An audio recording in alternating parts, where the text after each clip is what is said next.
আমি আজকে আপনাদেরকে একটি শরবতের রেসিপি তৈরি করে দেখাবো। আমি এখানে কলা এবং দুধ দিয়ে একটি শরবত তৈরি করছি। এই গরমে এরকম শরবত যদি তৈরি করে ঠান্ডা ঠান্ডা খাওয়া যায় তাহলে প্রাণটাই জুড়িয়ে যায়। আমি প্রথমে 3টি কলা নিয়েছি, কলাগুলোকে কুচি করে ভালো করে কেটে নিচ্ছি। আর আপনারা চাইলে এখানে বড় সাইজের 2টা কলা দিলেই কিন্তু হয়ে যাবে।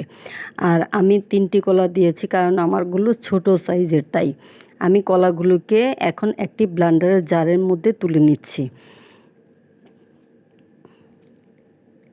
এখন যে গরম পড়েছে, এরকম গরমে কিন্তু আপনারা এরকম ঠান্ডা ঠান্ডা শরবত তৈরি করে তারপর বাচ্চাদের এবং বড়দের দিতে পারেন, তাহলে কিন্তু খেতে খুব দারুণ লাগে। আমি এখানে দিয়ে দিলাম কিছু বাদাম, কাঠবাদাম, পেস্তা বাদাম এবং চীনা বাদাম দিয়েছি।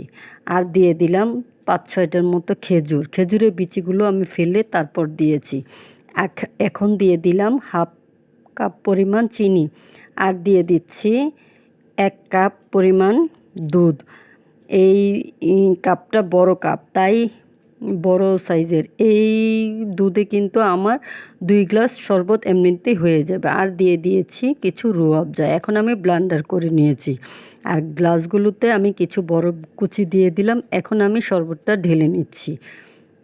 আপনারা দেখেই বুঝতে পারছেন কত একটা ইয়ামি হয়েছে, খেতেও কিন্তু খুব সুস্বাদু হবে। আপনারা একবার হলো এরকম তৈরি করে এরকমভাবে শরবতটা তৈরি করে বাচ্চাদের দিতে পারেন বা বড়দের দিতে পারেন এই গরমে। এখন আমি ঢেলে দিলাম। এখন উপর দিয়ে আমি কিছু খেজুর কুচি কুচি করে রেখেছিলাম সেগুলো দিয়ে দিচ্ছি।